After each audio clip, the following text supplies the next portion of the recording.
have the President of Ukraine with us. We've had a lot of good discussions, a lot of good talks, and I think progress is being made, very substantial progress in many ways.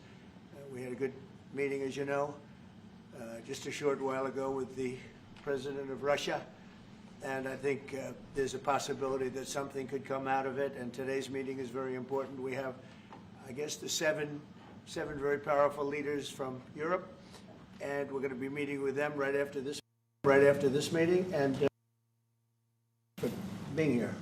Thank you so much, Mr. President. If I can, first of all, thank you for invitation, and thank you very much for your efforts, personal efforts to stop killings and stop this war. Thank you, and using this opportunity, many thanks to your wife, First Lady of the United States. She sent a letter to Putin about our children, abducted children, and my wife, First Lady of Ukraine. She gave the letter. It's not to you, to your wife. Oh, I want it. Yeah. So we're saying this sensitive topic, yes, please. And thanks to our partners, and that you supported this format, that after our meeting we can have leaders who are around us, UK and France, Germany, Italy, Finland, EU, NATO, I mean all partners around Ukraine supporting us. Thanks to them, and thank you very much for invitation. Thank you very much for being here. President Trump. Do you think it's fair? Yes, Peter, go ahead. Thank you, President Trump. So, President Zelensky, you say in a post on X today, Russia must end this war, which it itself started. President Trump, you say President Zelensky of Ukraine can end the war with Russia almost immediately if he wants to. Which is it? No, I think that's true. I think we're going to have a meeting. I think if everything works out well today, we'll have a trilat. And I think there will be a reasonable chance of ending the war when we do that. And is this the end of the road for American support for Ukraine? Is today's meeting deal or no deal? I can never say that. It's never the end of the road. People are being killed, and we want to stop that. So I would not say it's the end of the road. No, I think we have a good chance of doing it.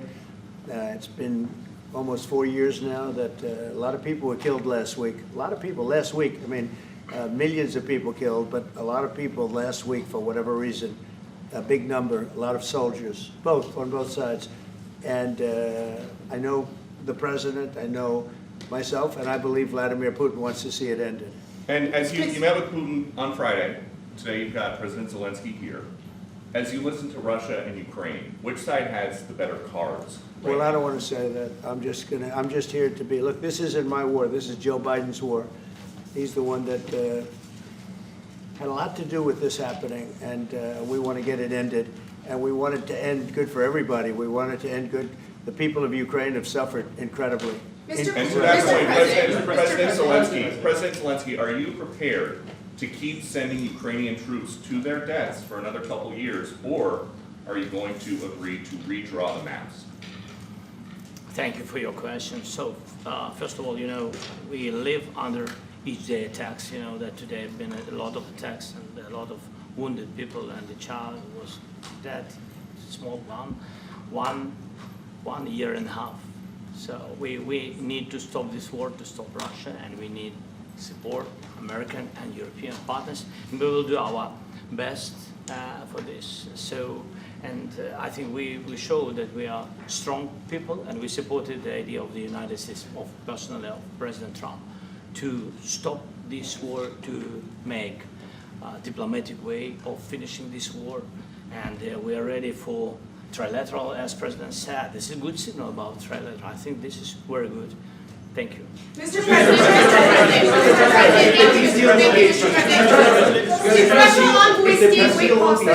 Yes, if the peace deal will be achieved, are you going to be willing to send American peacekeepers to Ukraine? Well, we're going to work with Ukraine. We're going to work with everybody, and we're going to make sure that if there's peace, the peace is going to stay long term. This is very long term. We're not talking about a 2-year peace and then we end up in this mess again. We're going to make sure that everything's good. We'll work with Russia. We're going to work with Ukraine. And we're going to make sure it works. And I think if we can get to peace, it's going to work. I have no doubt about it. Your team has talked about Your team has talked about security guarantees. Could that involve U.S. troops? Would you roll that out in the future? We'll let you know that maybe later today. We're meeting with 7 great leaders of great countries also, and we'll be talking about that. They'll all be involved, but there'll be a lot of help. When it comes to security, there's going to be a lot of help. It's going to be good. They are first line of defense because they're there. They're Europe, but we're going to help them out also. We'll be involved. Mr. President, Vladimir Putin mentioned that the war will not end without addressing the root causes of this war. Have you had an understanding what are the root causes of this war? Well, look, the war is going to end. When it ends, I can't tell you, but the war is going to end, and this gentleman wants it to end, and Vladimir Putin wants it to end. I think the whole world is tired of it, and we're going to get it ended. It was, I've done 6 wars. I've ended 6 wars, and I thought this maybe would be the easiest one, and it's not the easiest one. It's a tough one.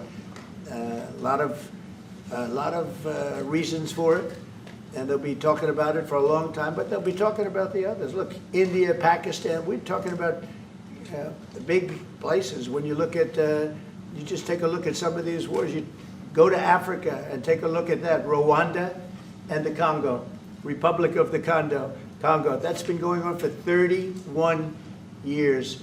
And so we've done a total of 6, and we really have 6, not including the fact that we obliterated, and it turned out to be a total obliteration, the nuclear, as you said, the future nuclear capability of Iran.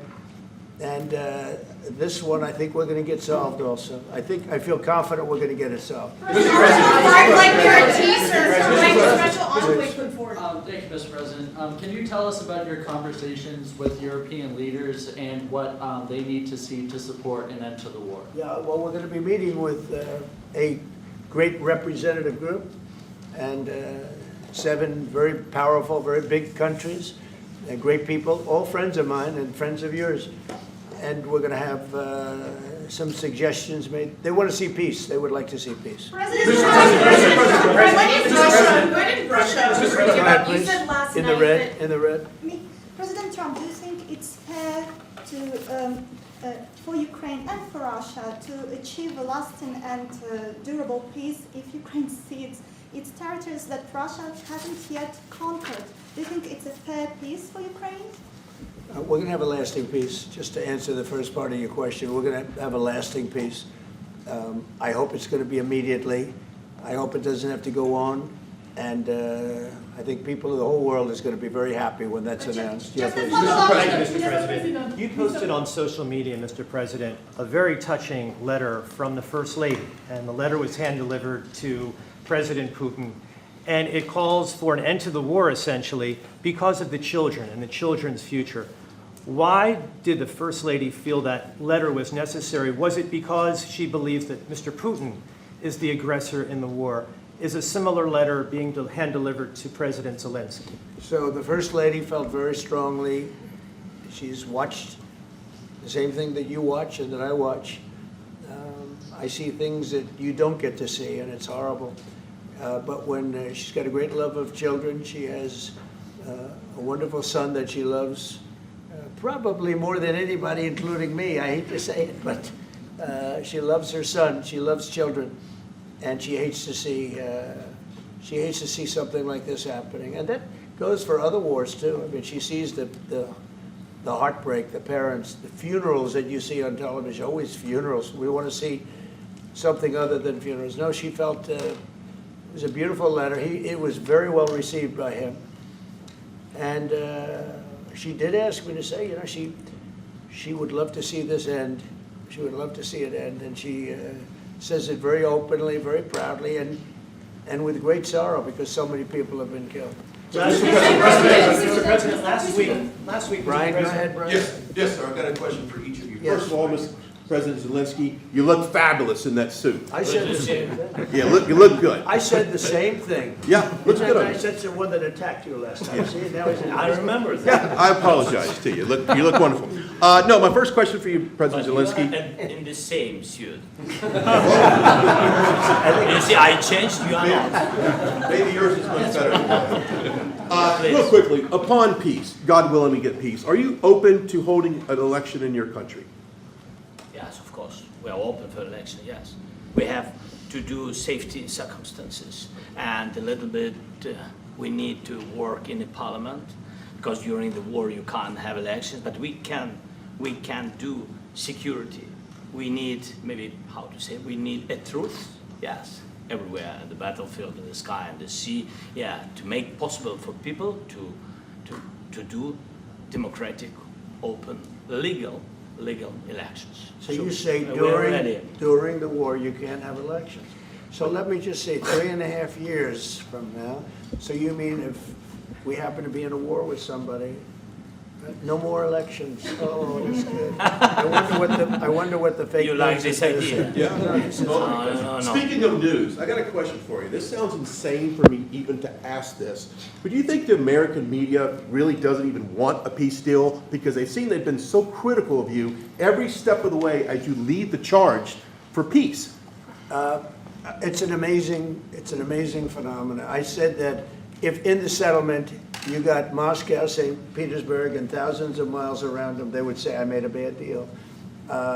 The level of hatred and animosity is incredible. Not with all. I mean, we have great people up here. We also have terrible people up there that I think are told what to say.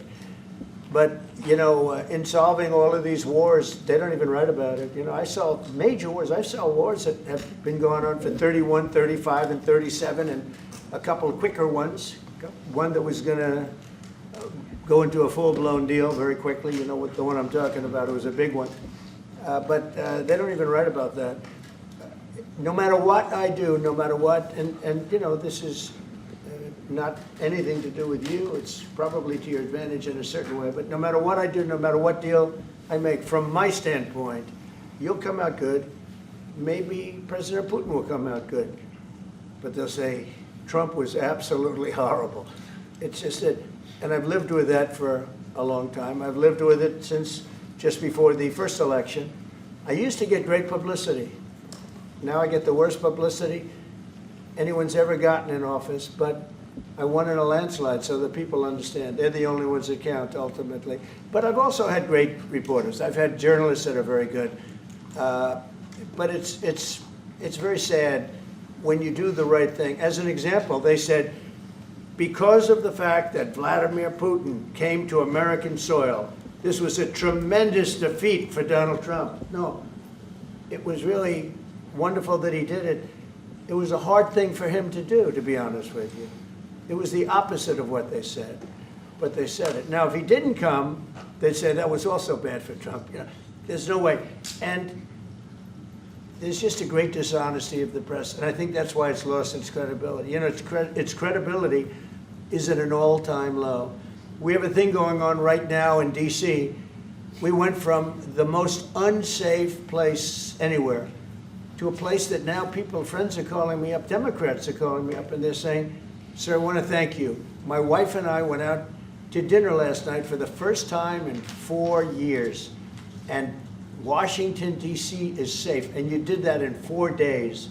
I'll tell you, it's safe. I had another friend of mine, he has a son who's a great golfer, he's on tour, and he came in 4th yesterday in the big tournament where Scotty Scheffler made the great shot, and he said his son is going to dinner in Washington, D.C. tonight. I said, would you have allowed that to happen a year ago? He said, no way, no way. He said, what you've done is incredible.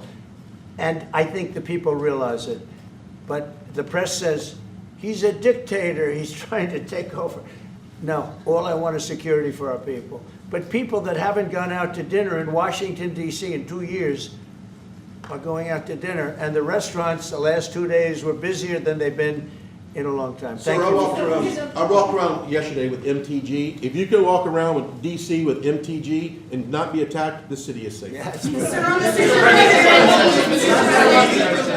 the Thank you, Mr. President. Last week, you warned of what you called severe consequences if a 30-day ceasefire or any type of ceasefire were not agreed to by Russia.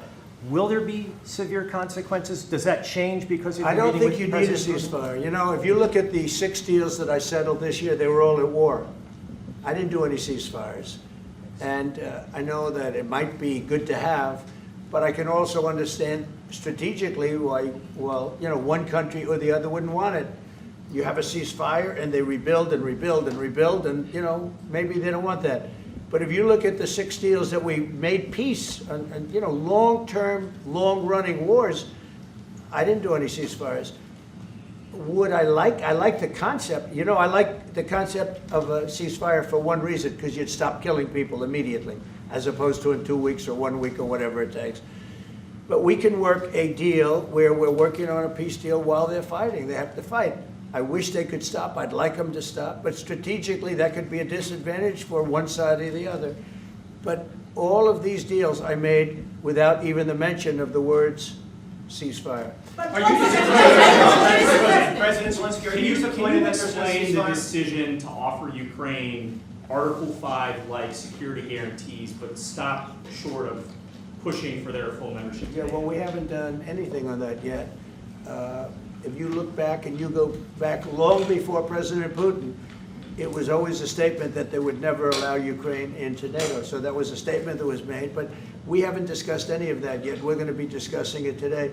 But we will give them very good protection, very good security. That's part of it. And the people that are waiting for us, they are, I think they're very like-minded. They want to help out all. Thank you, President. Thank you, President Trump. Are you disappointed there's no The United ceasefire, Mr. States, President? the United States has already given hundreds of billions of dollars to this war effort in Ukraine. At best, it is a stalemate, and the killing continues. So, President Trump, how much more is the United States willing to give Ukraine? And President Zelensky, how much more do you want? Well, I'll start off just by saying we're not giving anything now. We're selling weapons. This is something before, I guess the number is well over $300 billion. That was under Joe Biden, a corrupt politician, not a smart man, never was. By the way, go back 40 years, he was not a smart man 40 years ago either, but now he's in particular bad. This was done by a corrupt administration that shouldn't have been in, and frankly, if the right results of the election were given, if I were president, this war would have never taken place, and he would have been very happy, because he would have liked to have seen. I mean, they went through hell. He went through hell. This war would have never happened, and the people that were killed, a couple of million people, a lot of people with soldiers and everything else, and the people that have been displaced and forced into other areas and other countries because of what's happened, none of that would have happened. And I'm just saying that he was a horrible president, whether it was the borders or this, he was just a horrible, corrupt president. Mr. President, You want to I can. Thank you so much. So first of all, we have possibility now to buy weapon from the United States. We are thankful for this program and this opportunity. We are thankful for Europe. They pay for this.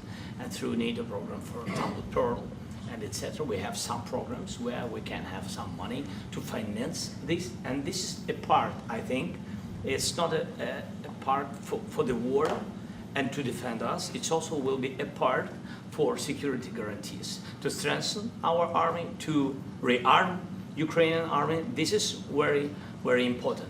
And it depends how much money we need to rearm. For example, the question of air defense, we spoke about it with President Trump, and I'm happy that we have now bilateral decisions and we work on it with production, American production. Nobody in Europe has so many air defense like Patriots, for example. We need it very much, and this is also about defending.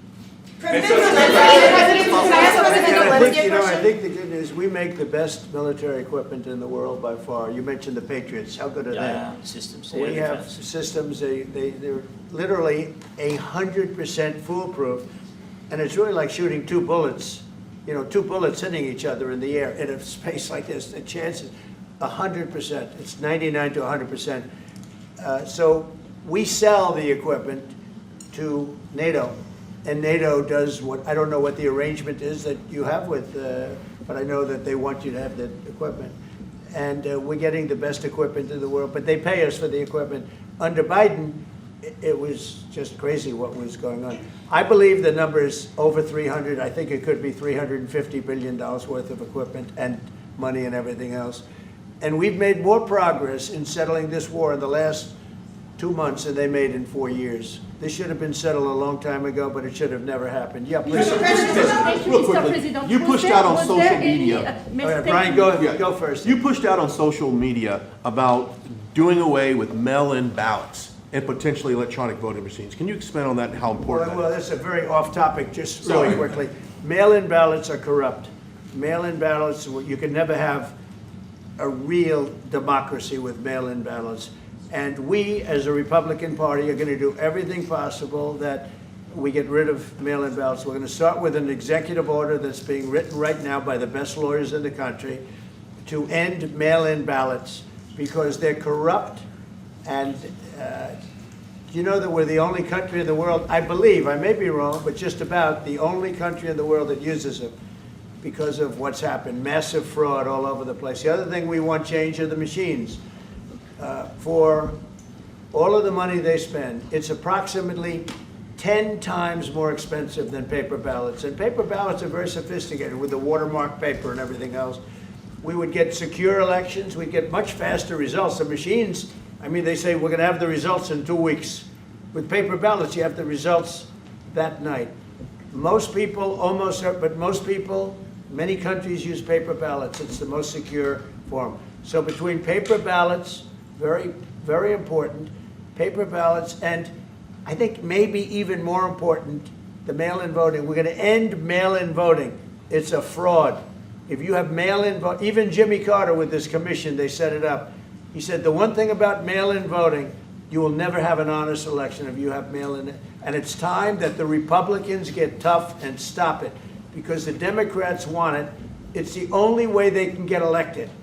Because with men and women's sports and with transgender for everybody and open borders and all of the horrible things, and now the new thing is they love crime. They're fighting me on the fact that I've made Washington, D.C. safe. We're not going to get mugged, beaten up, or killed like all the people you've been watching get so badly hurt. I'm glad, I hate to take your time with this, but I'm glad you asked me that question. Sorry. We're going to stop mail-in ballots because it's corrupt.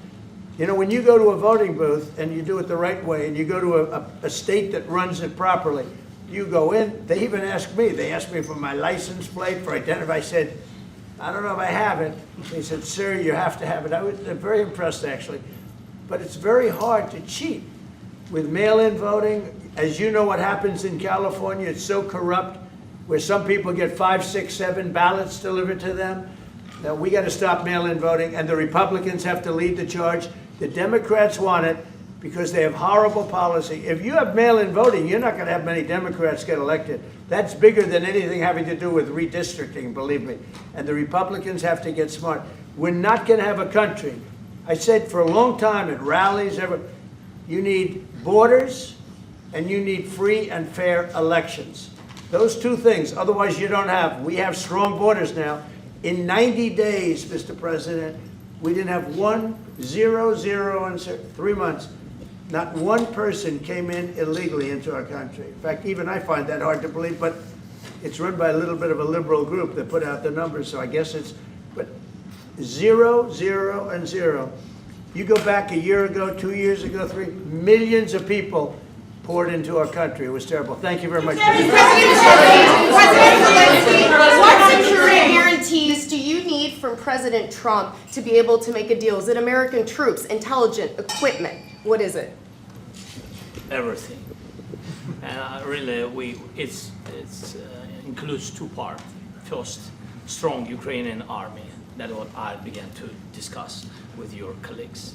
And it's a lot about weapon and then people and training missions and intelligence. And second, we will discuss with our partners. It depends on the big countries, on the United States, on a lot of our friends. And Mr. President, are you willing to commit American troops to that NATO-like protection in order to get President Zelensky to a deal today? Well, I don't know if you define it that way, but NATO-like, I mean, we have people waiting in another room right now. They're all here from Europe, biggest people in Europe, and they want to give protection. They feel very strongly about it, and we'll help them out with that. I think it's very important. I think it's very important to get the deal done. You've been involved with the peacekeeping in Ukraine since your first day in the administration. What would you say to the Ukrainian people right now who are suffering under the Russian attacks and hoping that the American people will stand with them? Well, I know Ukrainian people. I've known many over the years. They're great people. They're smart. They're energetic. They love their country. I mean, they love their country, and we want to get this war ended. That's all I can do. I love the Ukrainian people, but I love all people. I love the Russian people. I love them all. I want to get the war stopped. Very important. Mr. President, was there any aspect of your discussion with Vladimir Putin that left you disappointed? Look, we just spoke to, I was just telling the president, I just spoke to President Putin indirectly, and we're going to have a phone call right after these meetings today. And we may or may not have a trilat. If we don't have a trilat, then the fighting continues. And if we do, we have a good chance. I think if we have a trilat, there's a good chance of maybe ending it. But he's expecting my call when we're finished with this meeting. Thank you very much, everybody.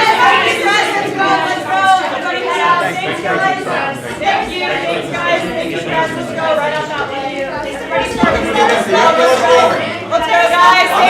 Thank you, press. Let's go. Let's go. Move. Come on, guys. Let's go. Thank you, guys. Thank you, press. Thank you. Keep moving. Thank you, guys. Keep moving quickly. Let's go. Thanks, guys. Keep going.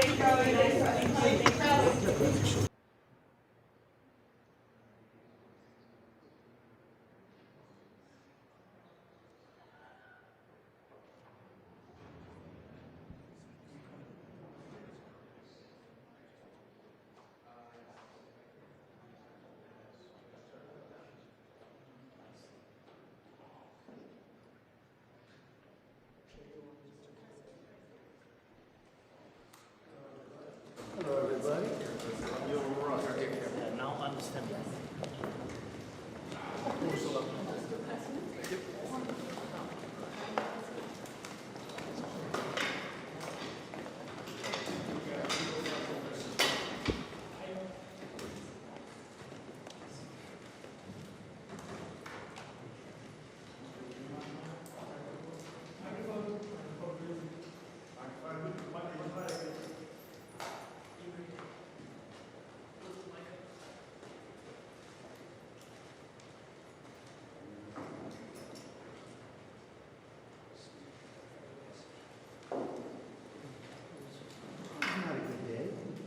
That was not a great day.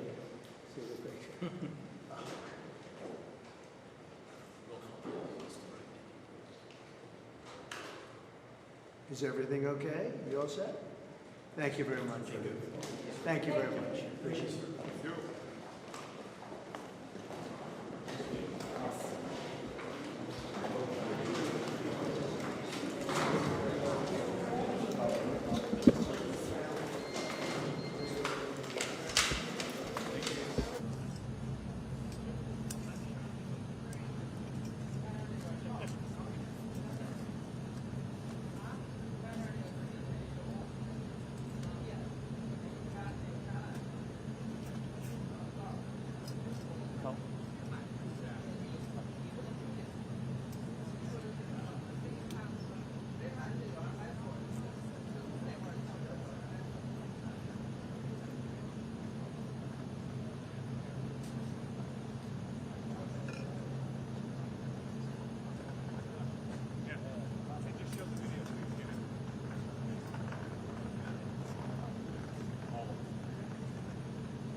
Watch the video.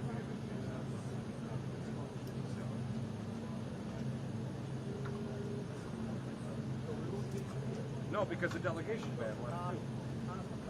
Yeah, both of them. The delegation ban and his. The delegation ban that was right there where. Oh yeah. That's yeah. Left together. They're together. They're gonna go. Gotta get some more. They have that.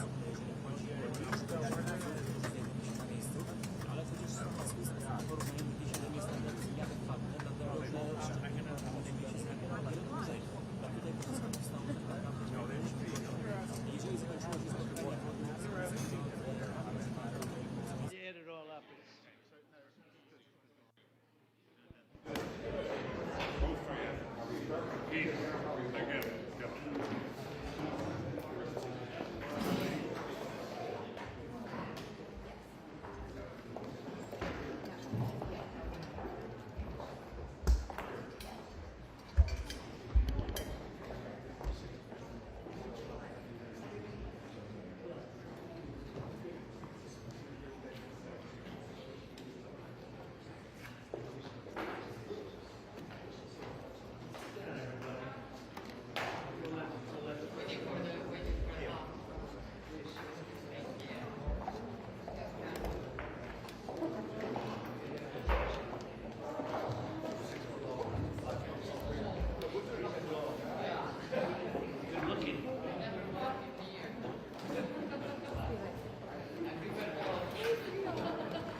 Isn't it just such an incredible place? Well, we're building a big Right here. It would be right through there. Please, come on.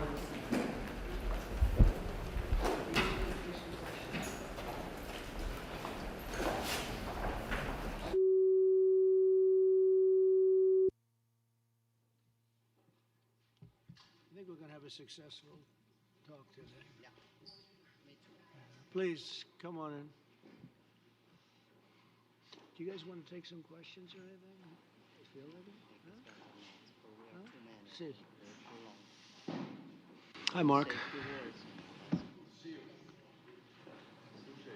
Yeah, good.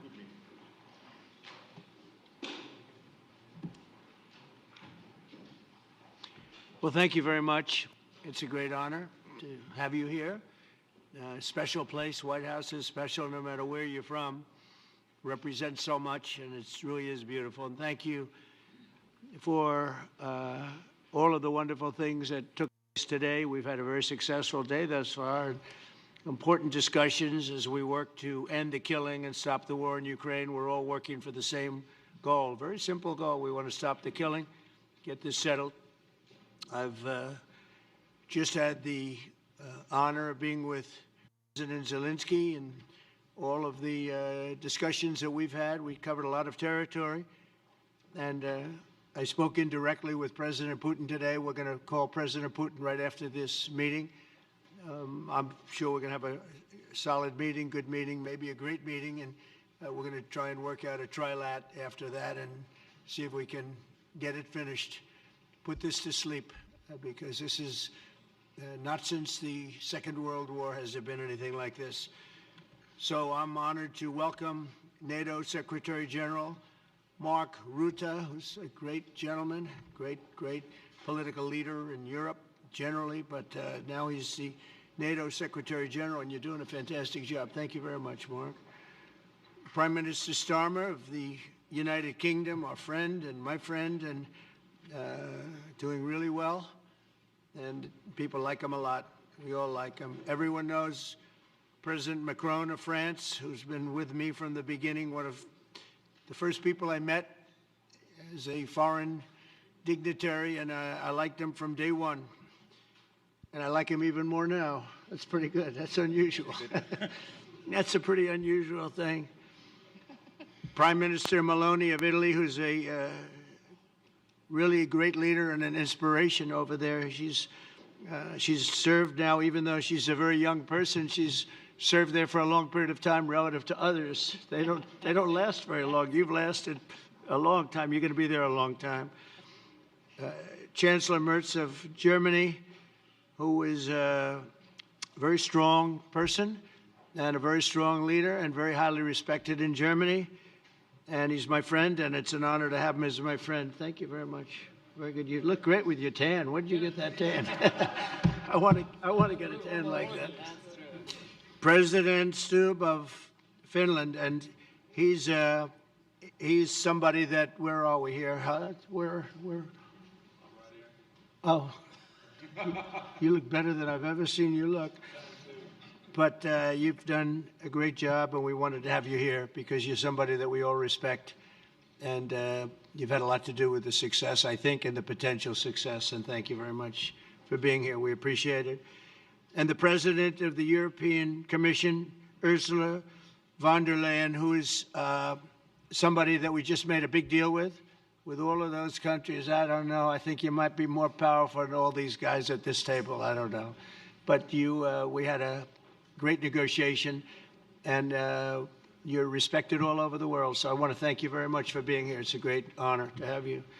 The Alaska Summit reinforced my belief that while difficult, peace is within reach, and I believe that in a very significant step, President Putin agreed that Russia would accept security guarantees for Ukraine, and this is one of the key points that we need to consider, and we're going to be considering that at the table also, like who will do what, essentially. I'm optimistic that collectively we can reach an agreement that would deter any future aggression against Ukraine, and I actually think there won't be. I think that's even overrated, largely overrated, but we're going to find out. And I think that the European nations are going to take a lot of the burden. We're going to help them, and we're going to make it very secure. We also need to discuss the possible exchanges of territory, taking into consideration the current line of contact. That means the war zone, the war lines that are pretty obvious, very sad, actually, to look at them. And negotiating positions. President Putin, also, you have President of Ukraine, who is, you just met a little while ago, and we're going to try and get a three-party meeting, maybe as soon as we can. And I have a feeling you and President Putin are going to work something out. Ultimately, this is a decision that can only be made by President Zelensky and by the people of Ukraine working also together in agreement with President Putin. And I just think that's very good things are going to come of it. So I hope we have a good meeting. And if we can have a good meeting, I'll set up a meeting with President Putin. And if you'd like, I'll go to that meeting. And not that I want to do that, but I will do that because we want to save a lot of people from dying. A lot of people are dying, and we got to save them. We got to save it. 5,000, 6,000, 7,000 people sometimes a week. All of us would obviously prefer an immediate ceasefire while we work on a lasting peace, and maybe something like that could happen. As of this moment, it's not happening, but President Zelensky and President Putin can talk a little bit more about that. You know, in the 6 or so wars that we stopped, we haven't had a ceasefire. And so I don't know that it's necessary. You can do it through the war, but it would be, I like the ceasefire from another standpoint. You immediately stop the killing. But I believe a peace agreement at the end of all of this is something that's very attainable, and it can be done in the near future. With all of the wars that I got involved in, we only have this one left. Of course, as I walk out the door, there'll probably be a new one starting, and I'll get that stopped too. But I thought this was going to be one of the easier ones. It's actually one of the most difficult. They're very complex. The next step would be for a trilateral meeting, and that will be worked out. And I just look forward to working and having a great result. We're going to spend a lot of time today talking about, and we're really honored you guys came over. I mean, these are the heads of major countries and respected all over Europe. And they speak for, largely, I think I should say, but pretty much for the other countries. of Europe. And we will come to a resolution today, I think, on almost everything, including probably the security. And that's pretty much the story. I'd like to say, Mr. President, would you like to say something? You have the media. If you want, you could come over and you could stand, you could use mine, or you could just turn around, whichever you feel comfortable with. Thank you so much. I can speak without microphone. Thank you so much. I think that we had very good conversation with President Trump. Very good. And it really was the best one. Or sorry, maybe the best one will be in the future. But it was really good. And we spoke about very sensitive points. The first one is security guarantees. And we are very happy with President that all the leaders are here, and the security in Ukraine depends on the United States and on you and on those leaders who are with us in our hearts. They have been online before yesterday, and etc. So a lot of countries on the side of Ukraine, our people, and all of us want to finish this war, stop Russia and stop this war. We spoke about it, and we will speak more about security guarantees. This is very important that the United States gives such strong signal and is ready for security guarantees. The second point, or maybe the first, humanitarian direction, very important to exchange all the prisoners, and I think that President will help. And I was very thankful to your wife again, Mr. President, for the letter about our abducted children, and I hope that really it can be a historic role for the people to bring kids back to the families and be happy. Get the people back, yeah. Yes, this is so important, and I'm happy that we discussed it, this track with the President Trump, and I hope that we will find decisions. And then what is very important, that all the sensitive things, territorial, etc., we will discuss on the level of leaders during trilateral meeting, and President Trump will try to organize such meeting, and he said that he will come or not come.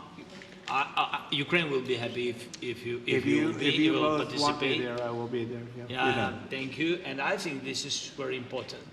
Yes, so security guarantees, bringing kids back, and all our people, not only warriors, first of all warriors, and all the civilians, journalists, a lot of people in prison. So we need them back.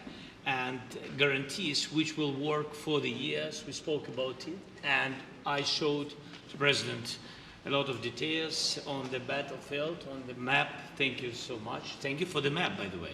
Good map. It was great. Yeah. I'm thinking how to take it back. We'll get you. No. I think that we had constructive, specific meeting, and I'm very thankful to all the leaders who are here, and you help a lot. And so we are happy that we have such big unity today. Thank you, Mr. President. Thank you very much, for hosting us. Mr. President. And I think you'll see that President Putin really would like to do something else. I think when we set that up, when we do, I think it's going to be when, not if. I think you're going to see some very really positive moves. I know there's over 1,000 prisoners, and I know they're going to release them. Maybe they're going to release them very soon, like immediately, which I think is great. But we're going to set that up today after this meeting. So very good and great remarks. I appreciate it. Mark, as head of NATO, maybe you could say a few words, please. Yes, I will be very brief. I really want to thank you, President of the United States, dear Donald, for the fact that you, as I said before, broke the deadlock basically with President Putin by starting that dialogue. And I think it was in February that you had the first phone call, and from there we are now where we are today. And that is, I think, if we play this well, we could end this. And we have to end this. We have to stop the killing. We have to stop the destruction of Ukraine's infrastructure. It is a terrible war. So I'm really excited. And let's make the best out of today and make sure that from today onwards, we get this thing to an end as soon as possible. I really want to thank you for your leadership, what you are doing for Volodymyr, but of course also all the European colleagues. It is really crucial. And the fact that you have said, I'm willing to participate in the security guarantees is a big step. It's really a breakthrough, and it makes all the difference. So also thank you for that. Well, NATO also has agreed from 2% to 5%, which is something that is a massive amount of money. And it's 2% that wasn't always paid to 5% that is paid. That's a big difference. And so we appreciate that. That was a great move. Thank you very much. Ursula, maybe on behalf of the Commission, you could say a couple of words. Thank you very much. It's a pleasure to be here, and it's a very important moment. Indeed, we are here, Europeans, as friends and allies. We had a fantastic NATO summit. Together as the two largest and biggest economies in the world, we had the largest trade deal ever agreed. And now we are here to work together with you on a just and lasting peace for Ukraine. Stop the killing. This is really our common interest, stop the killing. And indeed, it's very good to hear that we're working on the security guarantees, Article 5 lies security guarantees, so important. But I want to thank you also that you mentioned the thousands of Ukrainian children that have been abducted. And as a mother and grandmother, every single child has to go back to its family. This should be one of our main priorities also in these negotiations, to make sure that the children come back to Ukraine, to their families. Thank you. And we did. I was just thinking we're here for a different reason, but we just a couple of weeks ago made the largest trade deal in history. So that's a big thing, and congratulations. That's great. Thank you very much, Ursula. Mr. Chancellor from Germany, a very great leader. Mr. President, Please. dear Donald, many thanks for having us today. I think this is extremely helpful that we are meeting and hearing that the two of you are having such a good meeting today here in Washington. The next steps ahead are the more complicated ones now. The path is open. You opened it last Friday. But now the way is open for complicated negotiations. And to be honest, we all would like to see a ceasefire, the latest from the next meeting on. I can't imagine that the next meeting would take place without a ceasefire. So let's work on that, and let's try to put pressure on Russia, because the credibility of these efforts we are undertaking today are depending on at least a ceasefire from the beginning of the serious negotiations from next step on. So I would like to emphasize this aspect and would like to see a ceasefire from the next meeting, which should be a trilateral meeting wherever it takes place. Well, we're going to let the president go over and talk to the president, and we'll see how that works out, and if we can do that. I will say, and again I say it, in the 6 wars that I've settled, I haven't had a ceasefire. We just got into negotiations, and one of the wars was, as you know, in the Congo was 31 years long.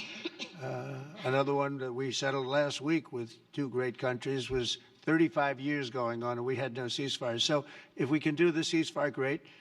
And if we don't do a ceasefire, because many other points were given to us, many points were given to us, great points. Please, Georgia, go ahead. Well, thank you very much, Donald, Mr. President, for hosting us today in this important meeting. And I think it is an important day, a new phase, after 3 years and a half that we didn't see any kind of sign from the Russian side that there was a willing for dialogue. So something is changing, something has changed, thanks to you. Thanks also to the stalling in the battlefield, which was achieved with the bravery of Ukrainians and with the unity that we all provided to Ukraine. And the reason why I mention it is that we also have to remind that if we want to reach peace and if we want to guarantee justice, we have to do it united. So that's why it's a very good day, the one we are in. You can obviously count on Italy as it was from the beginning. We are on the side of Ukraine, and we do absolutely support your efforts towards peace. We will talk about many important topics. The first one is security guarantees, how to be sure that it won't happen again, which is the precondition of every kind of peace.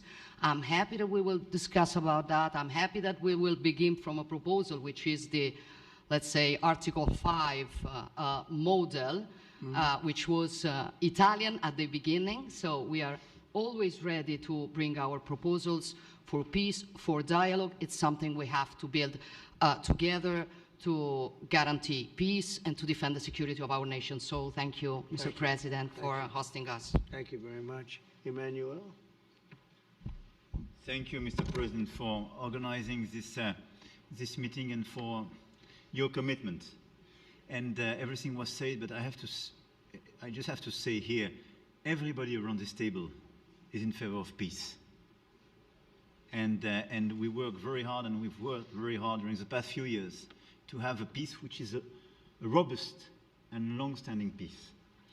This is why the idea of a trilateral meeting is very important, because this is the only way to fix it. And by the way, I think as a follow-up, we would need probably a quadrilateral meeting, because when we speak about security guarantees, we speak about the whole security of the European continent. And this is why we are all united here with Ukraine on this matter. In order to organize such a trilateral meeting, your idea to ask for a truce or a ceasefire, at least to stop the killings, as we discussed, is a necessity. And we all support this idea. And in order to have such a long-standing peace for Ukraine and for the whole continent, we do need these security guarantees. And the first one is clearly a credible Ukrainian army for the years and decades to come.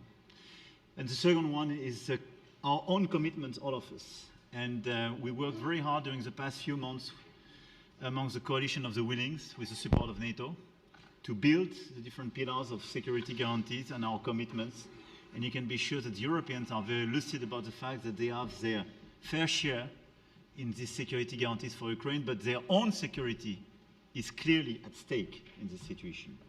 So you can count on us, as we can count on you, in order to deliver this robust peace for both Ukraine and Europe. Thank you very much, Emmanuel. Mr. Prime Minister? Thank you very much, Mr. President, and thank you for hosting us here. Can I start where Emmanuel started, which is we all want peace. The war in Ukraine has had a huge impact, particularly on the Ukrainians who've borne the brunt of it, but it's also had an impact on Europe and on the United Kingdom. There's not a family or community that hasn't been affected. And when we talk about security, we're talking about the security not just of Ukraine, we're talking about the security of Europe and the United Kingdom as well, which is why I think this is such an important meeting. As a group, I think we've had a discussion on the phone a number of times, Mr. President, but be able now to be around the table to take it forward. And I really feel that we can, I think, with the right approach this afternoon, make real progress, particularly on the security guarantees, and your indication of security guarantees, of some sort of Article 5 style guarantees, fits with what we've been doing with the Coalition of the Willing, which we started some months ago, bringing countries together and showing that we were prepared to step up to the plate when it came to security. With you coming alongside, the US alongside what we've already developed, I think we could take a really important step forward today. A historic step, actually, could come out of this meeting in terms of security for Ukraine and security in Europe. I also feel that we can make real progress towards a just and lasting outcome. Obviously, that has to involve Ukraine, and a trilateral meeting seems the sensible next step. So thank you for being prepared to take that forward, because I think if we can ensure that that is the progress out of this meeting, both security guarantees and some sort of progress on trilateral meeting of some sort to bring some of the difficult issues to a head, then I think today will be seen as a very important day in recent years in relation to a conflict which has gone on for 3 and a bit years, and so far nobody's been able to bring it to this point. So I thank you for that. Well, thank you very much. And, you know, it's very interesting because this is the first for the White House. You can't say that very often. It's seen a lot over the years, since 1800, 1799, to be almost exact. But this is the first where we've had so many prime ministers, presidents, the heads of European nations. And by the way, Alex, I'd like you to say a couple of words, too. You're a young, powerful man. Before I finish up, I want you to say a couple of words. Go ahead. I'll take the notion of youth back to my wife and try to convince her. Thank you very much, Mr. President. I think in the past 2 weeks, we've probably had more progress in ending this war than we have in the past 3.5 years. And I think the fact that we're around this table today is very much symbolic in the sense that it's Team Europe and Team United States helping Ukraine. And the progress that we're looking out of this meeting is about the security guarantees, which are a big part of this. And then, of course, moving towards a process with a trilateral meeting with you and President Putin and President Zelensky. Some of the international media might wonder, why is the President of Finland here? I think the reason is probably that we might come from a small country, but we have a long border with Russia, over 800 miles. And we, of course, have our own historical experience with Russia from World War II, the Winter War and the War of Continuation. And if I look at the silver lining of where we stand right now, we found a solution in 1944, and I'm sure that we'll be able to find a solution in 2025 to end Russia's war of aggression and find and get a lasting and just peace. The situation is very difficult, but that's why we're here. Thank you, Alex, very much. Good job. So we're going to be meeting for a while, and we're going to discuss some of the issues. And I don't think there's any issue that's overly complex. It's at a point now where people want to do things. I really do believe. I've known him for a long time. I've always had a great relationship with him. I think that President Putin wants to find an answer too. And we'll see. And in a certain period of time, not very far from now, a week or 2 weeks, we're going to know whether or not we're going to solve this, or is this horrible fighting going to continue? We'll do our best to get it ended. And I believe you have two willing parties, and usually that's good news, but two willing parties that want to make a deal. And we'll journey together, and we'll go over, and we'll see if it can be done. And it's possible it might not be able to be done. On the other hand, it's possible it will. It will save thousands and thousands of lives a week. And so it's something we really have to do. And, or at least we have to give it our best. It's all you can do. You can give it your best. But I think we may have a very good outcome. So I want to thank you all, and the media, I want to thank you. We're going to be staying here for a little while. Then we're going to walk over to the Oval Office, and we're going to have another little discussion about similar matters. And then they're going to go home to their great countries and report. And I'm going to remain here and work, and you're going to go and work. We're all going to be working we may be in a different location, but that's what we know how to do is work. But I want to thank the media. Has been actually very fair, generally speaking, very fair. I think it's important that they're fair because this is a very important subject. We have to get it ended. And so that's all we ask for is fairness with the media. Thank you all very much. Appreciate it. Thank you very much.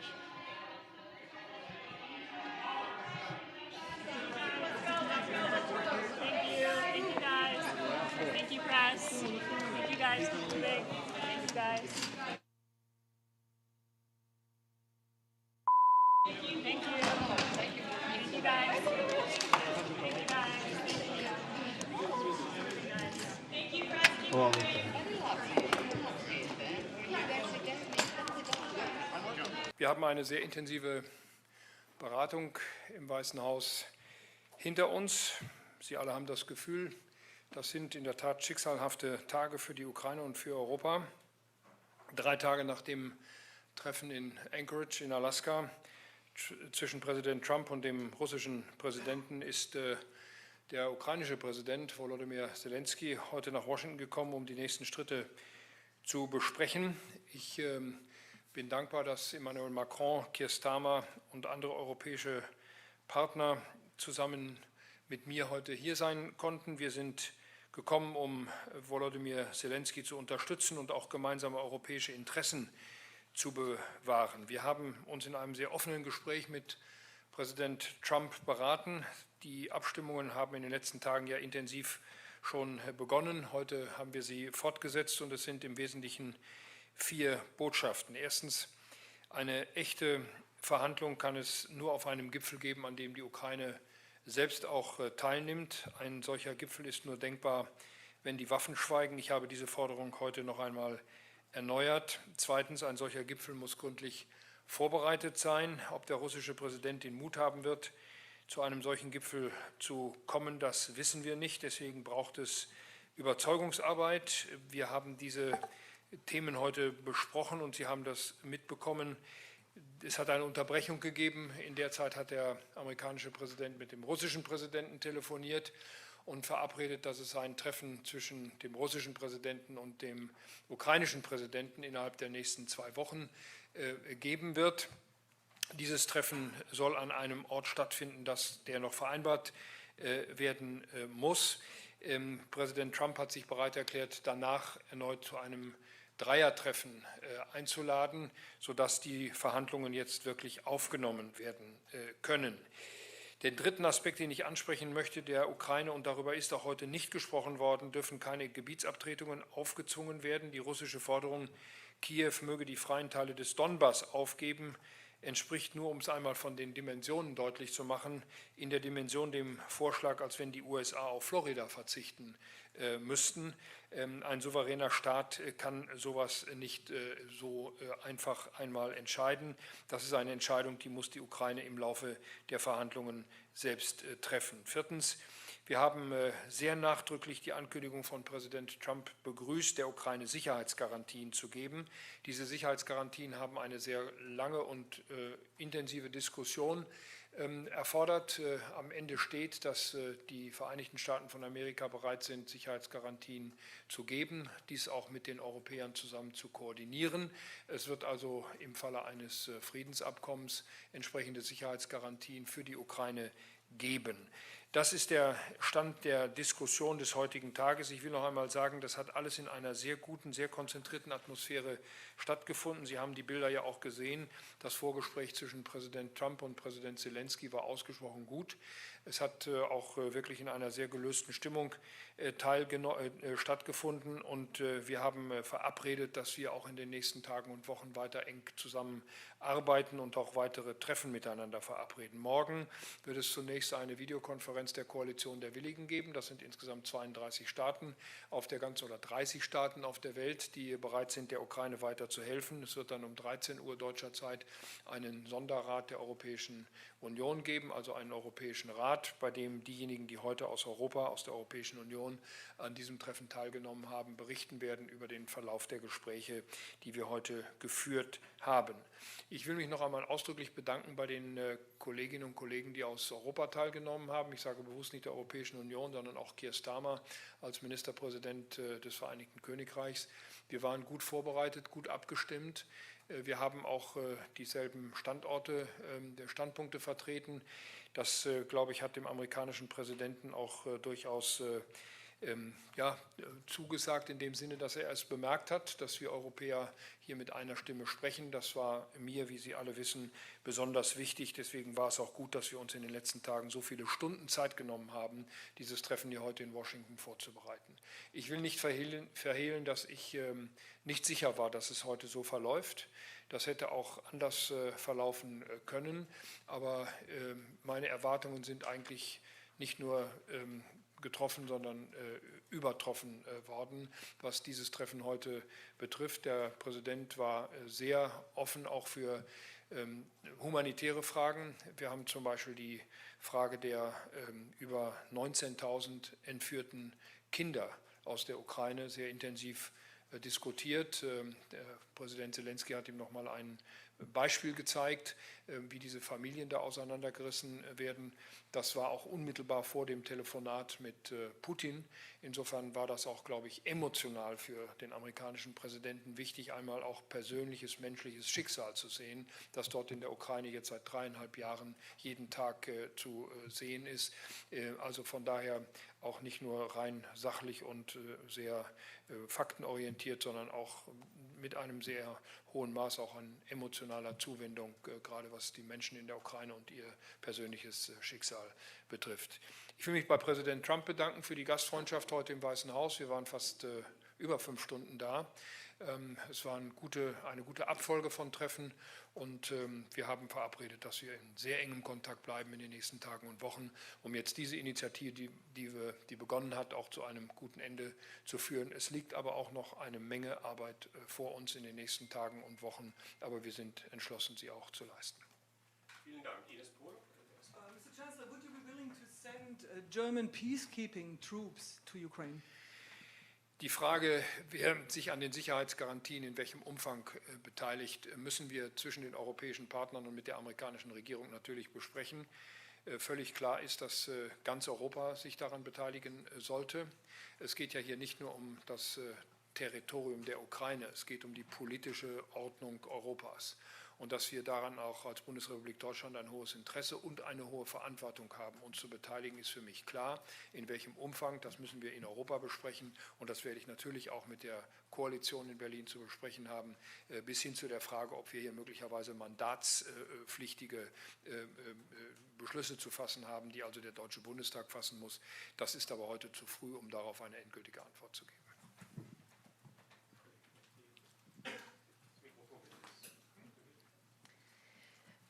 Herr Bundeskanzler, was kann ein Treffen von Putin mit Zelensky bringen? Also was wären realistische Erwartungen und ist Ihr Appell, Ihrer Meinung nach, Ihr Appell für eine Waffenruhe durchgedrungen, weil Herr Trump sich ja doch eher zögerlich geäußert hat dazu?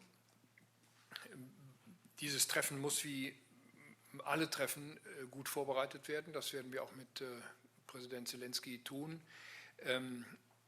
Ich habe heute noch keine Vorstellung, was dieses Treffen auslösen kann.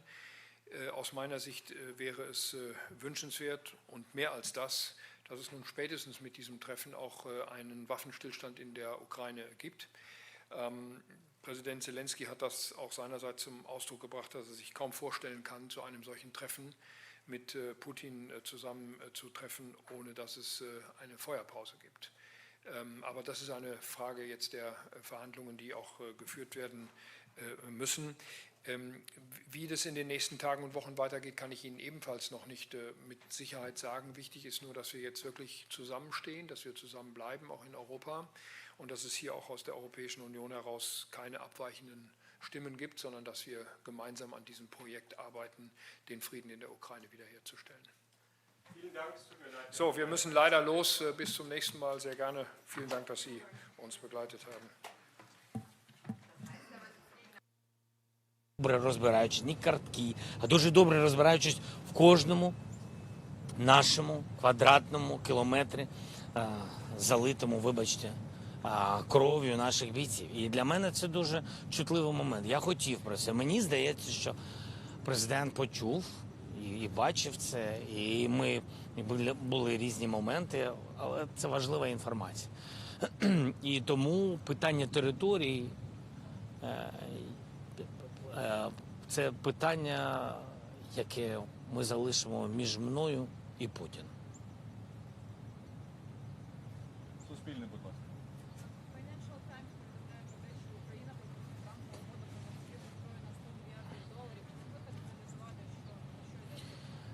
Гарантії безпеки, напевно, будуть розшиватись нашими партнерами, і буде все більше і більше деталей, і так як все це буде на папері, якимось чином формалізовано найближчий тиждень, 10 днів, як я вам і сказав.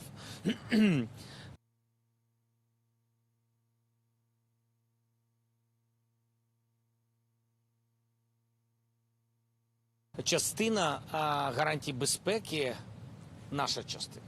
Так? Я просто...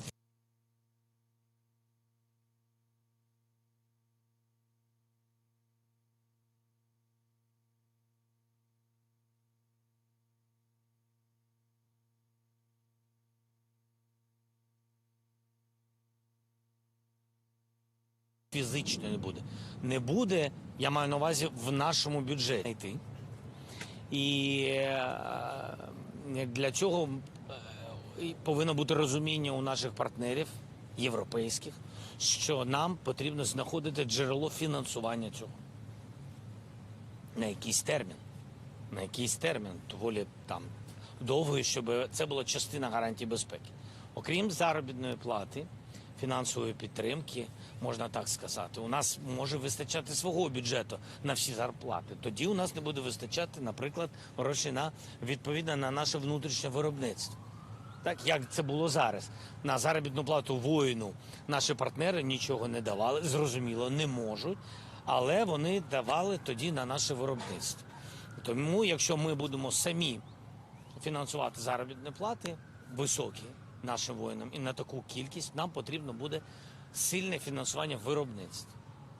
Пакет, який, це другий пункт, пакет зброї, американської зброї, якої немає у нас. Туди входить передусім літаки, системи протиповітряної оборони тощо. Залишимо поки тощо. Там дійсно є пакет нашими пропозиціями на 90 мільярдів доларів. Це друга частина гарантій безпеки для нас. Третя частина – це наше виробництво дронів. І у нас є домовленості з президентом Сполучених Штатів Америки про те, що вони, коли у нас відкривається експорт, будуть купувати українські дрони. Для нас це важливо. Це буде фінансування нашого внутрішнього виробництва дронів. Наші компанії будуть мати гроші на виробництво і на збільшення виробництва. Важливо. А також ко-продакшн з партнерами. А друга частина гарантій безпеки – це те, що можемо ми, так як ми. А друга частина – це те, що партнери зможуть для нас зробити. Як будуть працювати гарантії безпеки, які сили будуть працювати на захист України у разі повторення агресії. Скажу так, поки що. Будь ласка. Командовський дочерговий, дякую, пане президенте, за брифінг. Власне, чи прозвучало щось під час цих перемовин мультисторонніх чи двосторонніх, що є неприйнятним для вас, і що це? Це дискусія. Це діалог з партнерами. У кожного з нас є свої аргументи. Неприйнятних рішень не відбулося. Я думаю, що кожен з нас зробив свою роботу. Уточнення, чи ми говоримо про координацію гарантій безпеки Сполученими Штатами? Чи президент Трамп запропонував? Це буде в деталях, буде зрозуміло. Ну, але важливо, що ми будемо працювати разом над гарантіями безпеки. Для нас дуже важливі гарантії безпеки і від Сполучених Штатів Америки. Дякую за те, що ви тут. Питання щодо американських миротворців, про це говорив Дональд Трамп перед тим, як ми мали бути зустріч. До чого дійшли? Щось просто розкажете про це? І, можливо, це не тільки американські миротворці, але, можливо, це країни НАТО? Дивіться, ми говоримо про коаліцію охочих. Ми будемо говорити про 30 країн. Ми будемо розуміти, хто з цих країн реально по факту може запропонувати. Хтось, напевно, буде готовий говорити про присутність. Хтось буде говорити про розвідку. Хтось про море, хтось про безпеку неба. Різні формати. Хтось готовий, не має права конституційного і має можливість фінансувати вітчизняне українське виробництво. Це глибоке питання, широке питання. Тобто давайте почекаємо, коли все буде в деталях. Колеги, останнє запитання, будь ласка. Давайте трансформ. Пане президенте, сьогодні Дональд Трамп повідомив, що телефонував Володимиру Путіну Так. в перерві між основною зустрічю у розширеному форматі і неформальною частиною. Чи можете ви сказати, на якому етапі тут сталося, які питання, можливо, обговорювалися, і що він відповів після цього? У нас був двосторонній трек, а потім ми проговорили в широкому форматі, про що ми домовилися на двосторонньому треку.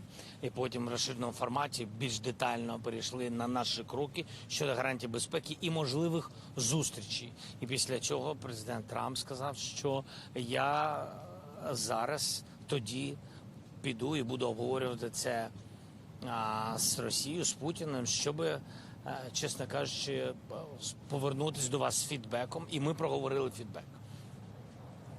Ми були готові до цього. Він поговорив, Ми обговорювали свої питання з колегами, як ми працюємо технічно, коли будуть зустріч вже по VTC, по відео наших НСАів щодо гарантій безпеки. Після цього повернулись в овальний кабінет з президентом. Президент сказав, що пропонується двосторонній формат, а потім перейдемо до трьохстороннього. Це найостанніше запитання, Мирослав. Я хочу поставити своє питання, а також передати слово моєму колезі Віталію Шевченку, якого ви, може, не бачили, ще він висловлював можливо так. Моє питання, пане президенте, до вас таке. Будь ласка, наскільки важливою була участь європейських партнерів сьогодні? Наскільки це вплинуло на результат цієї зустрічі? Генсек НАТО була тиша комісії. І як вам вдалося так швидко їх зібрати? Перше, вони поважають Україну, поважають наших людей. Думаю, у нас з ними ще особисті відносини дуже хороші. Думаю, дуже. І це дійсно момент такий, що хтось з них був сім'єю. Не буду зараз уточнювати, якщо можна. У когось був перший день сім'єю. І дійсно я з великою вдячністю, великою повагою так швидко, як ми змогли це організувати, їх об'єднати. І ми всі разом сюди приїхали. Ну, я їм дуже вдячний. Я думаю, що це мало вплив, тому що Україна не одна. І важливо, що у нас така сильна підтримка. Ну, і є ще якісь, напевно, тактичні кроки. Я думаю, що все правильно. Дякую, колеги. Дякую, колеги. Дякую. It's a briefing for Ukrainian journalists only. Thank you so much. Thank you, пане президенте, можемо йти. Is there a date for you to meet with President Putin of Russia? Sorry, what? Yeah, what? Is there a date for you to meet with President Putin? The date? Yes. No, we don't have any date. We don't have any date. We just confirmed after this productive meeting with President and then with all our colleagues, with the partners, we confirmed that we are ready for a trilateral meeting. And if Russia proposed to President of the United States bilateral, and then we will see the result of bilateral, and then it can be the trilateral. So I said always, so Ukraine will never stop on the way to peace, and we are ready for any kind of format, but on the level of leaders. Thank you so much. Дякую. Дякую, колеги. Дякую, колеги. Ви ж з Лондону. Про вас же дуже просили. Пане президенте, дуже дякую. Я хотів запитати про гарантії безпеки. Окрім фінансування української армії і виробництва дронів, чи обговорювалися можливості надання нових видів зброї, більше зброї, а конкретно від США, якісь нові пакети допомоги військової? Те, що ми бачимо, і те, що нам потрібно від Сполучених Штатів Америки, є в цьому великому пакеті, який ми передали. Те, що ми розуміємо, ми хотіли би мати. Це початок всього. Ми не можемо розраховувати абсолютно на все. Це початок. Важливо, що всі підтвердили, що беруть участь в цьому. Мені здається, що це важливо. Поки що нема що додати. Тут не тільки про фінансування. Є багато роботи, і багато і обмін розвідданими, і та чи інша присутність, і підключення захисту нашої держави. Про це просто дуже рано ще говорити. Дякую, до побачення.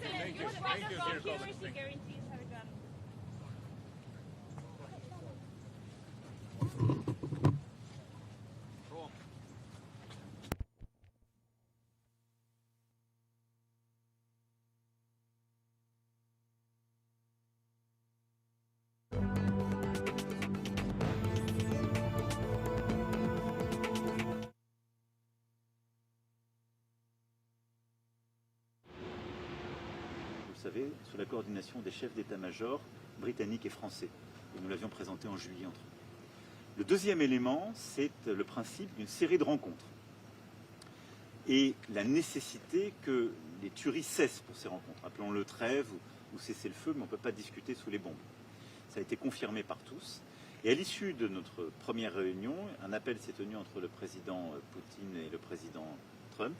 Et il a été acté qu'il y aurait d'abord la volonté bâtir une séquence bilatérale entre le président Zelensky et le président Poutine, dans un endroit qui va être déterminé dans les prochaines heures, et qui sera suivi d'une réunion trilatérale avec le président Poutine, le président Trump, le président Zelensky. Je souhaitais que d'ailleurs tout ça soit suivi dans le processus d'une réunion qui inclura les Européens et d'ailleurs aussi les Turcs, c'est-à-dire tous ceux dont la sécurité est directement concernée par les suites de ce conflit.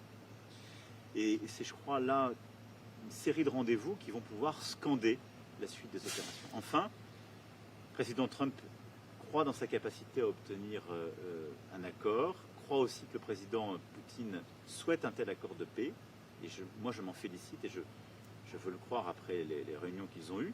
Mais enfin, si ce processus était refusé, nous sommes aussi tous d'accord pour dire qu'il faudra augmenter les sanctions et en tout cas avoir une posture qui mette plus de pression sur la partie russe pour revenir sur le terrain des négociations. Voilà en substance ce qui a été acté aujourd'hui. Et donc c'est une étape, vous savez, moi on est très loin de crier victoire, mais quand je regarde où on était il y a quelques mois, quand je regarde aussi où on était il y a quelques jours, je considère d'abord qu'on a bâti une véritable unité ukraino-européenne et qu'on a maintenant bâti une vraie convergence entre les Européens, l'Ukraine et les États-Unis d'Amérique, avec sur les garanties de sécurité, sur la suite des opérations, une vraie volonté de travailler ensemble. À quel horizon de temps pourront se tenir ces rendez-vous bilatéraux, trilatéraux et quadrilatéraux que vous appelez de vos voeux? Le plus vite possible. La volonté, c'est que ce soit dans les prochains jours sur le rendez-vous bilatéral. On a dit que dans les 2 à 3 semaines, on devrait pouvoir tenir la trilatérale et que les choses s'enclenchent. De toute façon, notre volonté, c'est que le plus vite possible, on arrête ce conflit. Sur les formats des réunions à tenir, d'abord la bilatérale entre le président Zelensky et le président Poutine. Est-ce qu'elle n'est pas risquée, cette réunion? Vous redisiez à Brégançon hier que vous considériez que le président Poutine veut la guerre. Qu'est-ce qui fait que cette réunion elle peut déboucher de manière positive aujourd'hui? Et lorsque vous nous dites une réunion à 2 puis une réunion à 3, où sont les Européens dans ces formats-là? Parce que vous vouliez un format... Oui, mais on le fait en séquence, et c'est tout à fait logique. On part d'une situation où ni l'Ukraine ni l'Europe ne sont autour de la table. Le rendez-vous, le sommet d'Anchorage, en Alaska. Là, maintenant, on dit qu'il y a une volonté de, en tout cas, parler des problèmes de fond. Réunion russo-ukrainienne, il n'y en a pas eu véritablement depuis la série de réunions qui s'étaient tenues au printemps 2022 à Istanbul. Donc c'est une avancée, et je ne peux pas préempter ces résultats. Est-ce que je pense qu'ils pourront être conclusifs? Je reste très prudent. Ensuite, que ça soit suivi par une réunion avec les Américains, c'est ce principe-là que nous avions acté avant l'Alaska, c'est une bonne chose. Et j'ai dit, et ça a été acté par tous, qu'ils puissent ensuite élargir. Pourquoi? Parce que nous, Européens, nous avons besoin d'abord d'être autour de la table parce que nous sommes des fournisseurs de garanties de sécurité pour l'Ukraine, demain. Et c'est comme ça qu'on l'a conçu. C'est d'ailleurs 2 pays européens qui ont porté cette initiative, le Royaume-Uni et la France, depuis février.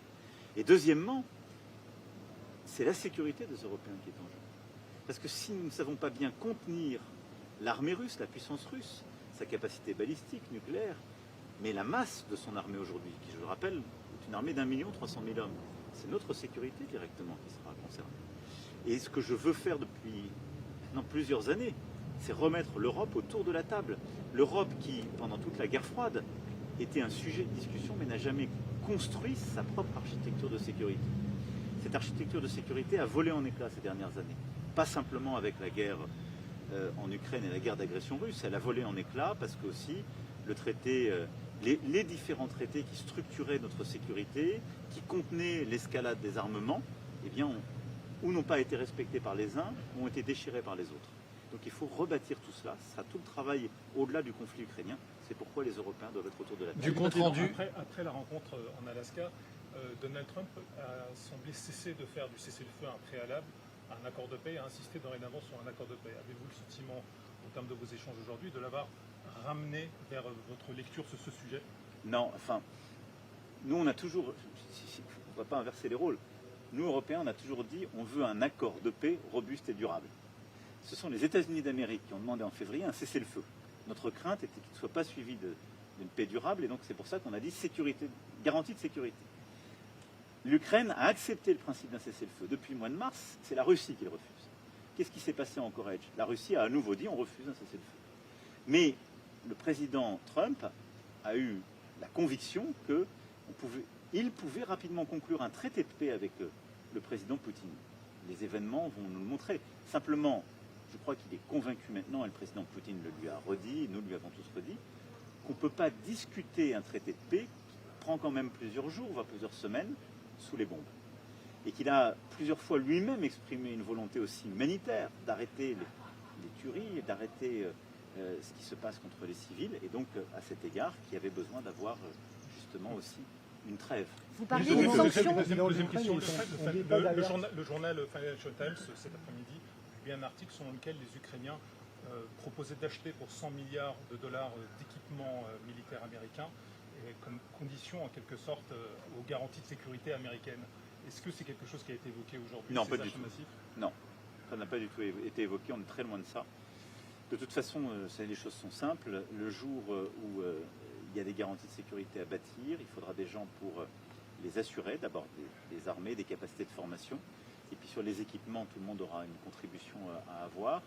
Il y aura aussi la contribution, ça fait partie d'un traité de paix de la Russie à la reconstruction de l'Ukraine et de son armée.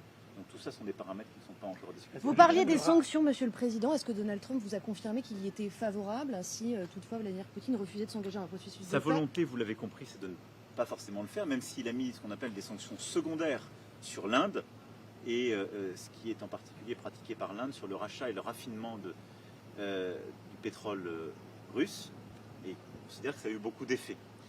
Donc je crois que là, sa volonté, c'est d'engager. Il pense très sincèrement qu'il peut y avoir un résultat.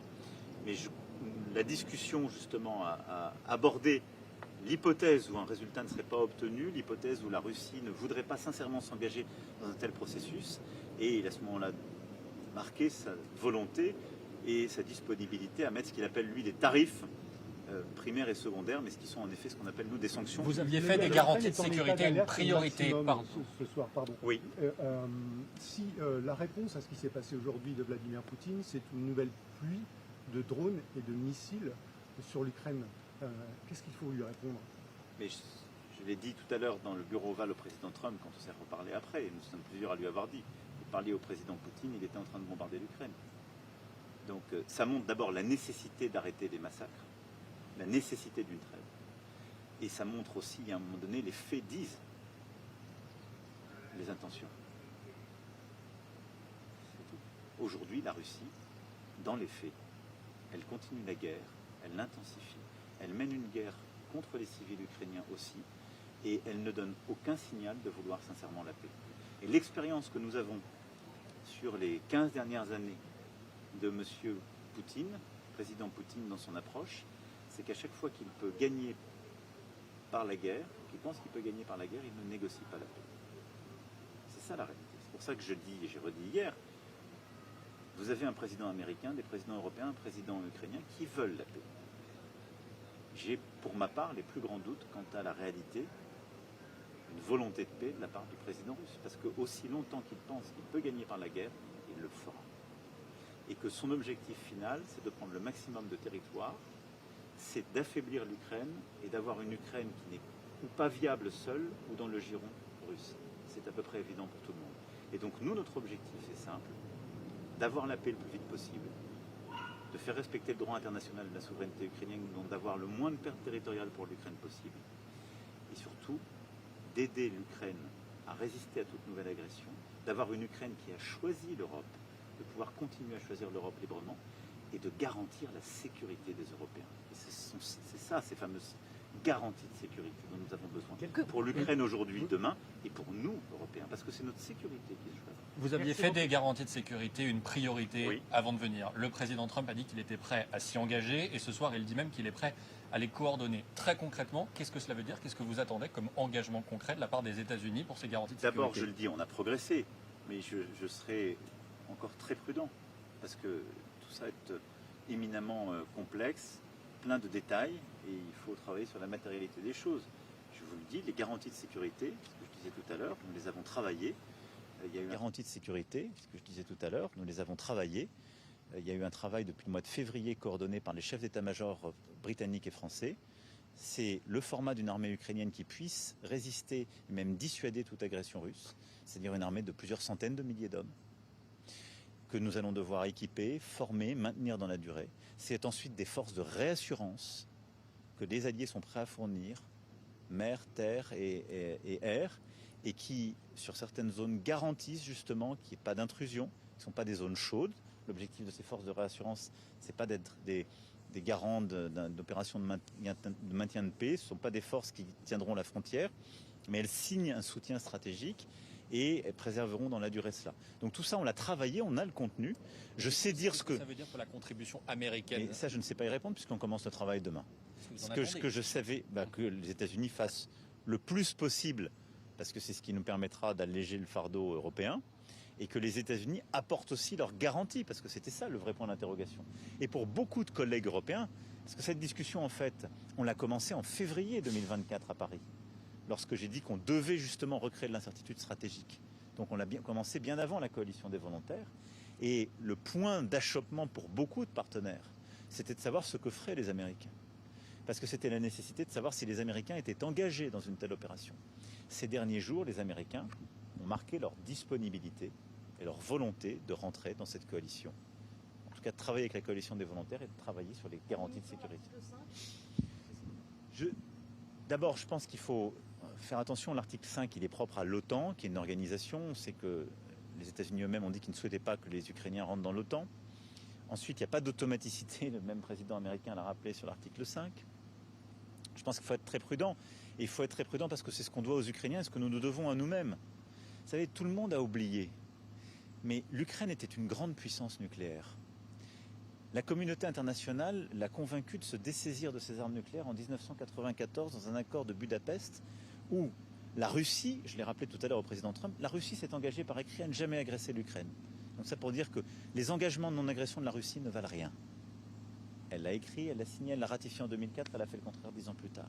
Mais la deuxième chose, où les premiers signataires, Royaume-Uni, États-Unis d'Amérique, puis après nous l'avons agréé, même si nous n'étions pas dans les premiers signataires de cet accord, disaient qu'en cas d'agression, on lancerait des mécanismes de sécurité, de solidarité au Conseil de sécurité. Je crois que tout le monde a constaté en 2014 qu'il n'y avait pas tellement de réalité. Donc là, les Ukrainiens, ils ont besoin, pas de déclaration de principe, ils ont besoin de substance. Et nous, c'est ce que nous leur devons si nous voulons que ces garanties de sécurité soient une réalité. C'est pour ça que je ne ferai pas de juridisme. Je crois que c'est un sujet qui est très militaire, c'est un sujet qui nécessite du sérieux et de la robustesse, et c'est ce qui a été préparé par nos chefs d'état-major. Merci à tous, on doit s'arrêter là. Merci, je vous remercie. En tout cas, énormément. c'est un engagement de travailler, c'est une volonté de participer à ces accords, ces garanties de sécurité, ce n'était pas le cas avant, d'y travailler. On commence dès demain, je vous dirai à la fin de la partie.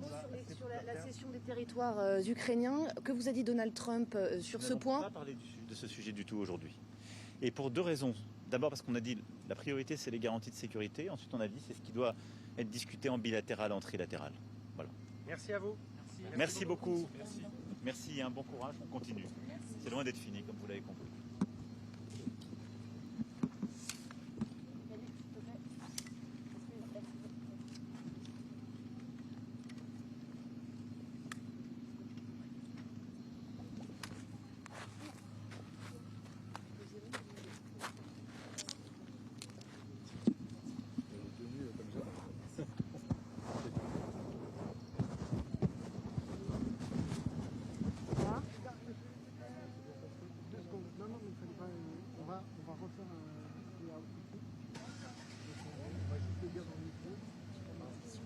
Tu peux me mettre en brut sous mon nom?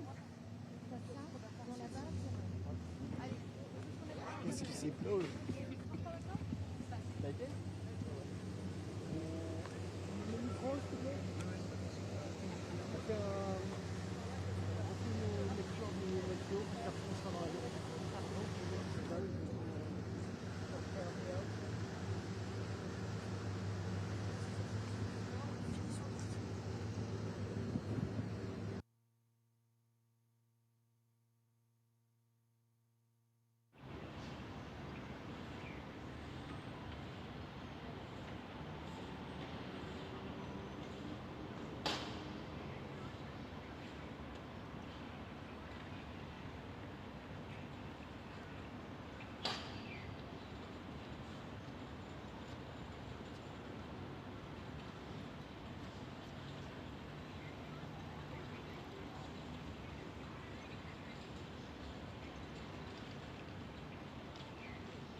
Bien.